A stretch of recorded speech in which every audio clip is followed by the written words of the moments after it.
دین سے اتنی دوری ہے کہ ہمیں یہ نہیں پتا کہ نماز جنازہ کیسے پڑھنا ہے۔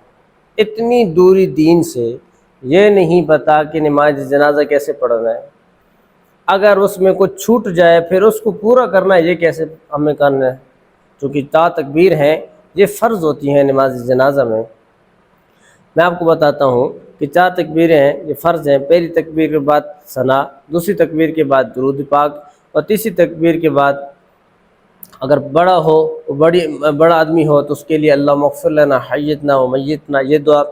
اگر چھوٹا ہو، نابالغ ہو، اللہم اجعلہ لنا، اگر یہ ہو، یا بچی ہو تو پھر اللہم اجعلہا لنا، تو یہ دعا پڑھنی ہے۔ پھر اس کے بعد چوتھی تکبیر کے بعد سلام ہے۔ اب مسئلہ یہ رہا، بعض اوقات اس طرح مسئلہ پیش آ جاتا ہے جیسا کہ آپ کہہ رہے ہیں کہ جب نماز جنازہ آدمی پڑھ رہا ہو اور پھر ایک چوتھی تکبیر کہنے سے پہلے آدمی سلام پھیر دے، تو اس کا کیا مسئلہ ہے، اس کا کیا حل ہے؟ تو اس کا حل یہ ہے کہ جب آدمی تیسری تکبیر کے بعد سلام پھیر دے تو اگر مقتدی پیچھے سے لقمہ دے دیں اللہ اکبر کا، تو پھر وہ اس تکبیر اللہ اکبر تکبیر کو کہے، پھر اس کے بعد سلام پھیرے، تو پھر یہ نماز جنازہ اس کا ہو جائے گا۔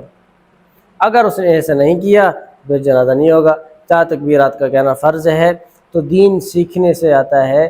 کسی کو یہ آپ کا سوال تھا تو اس کے حساب سے میں نے آپ کو بتا دیا۔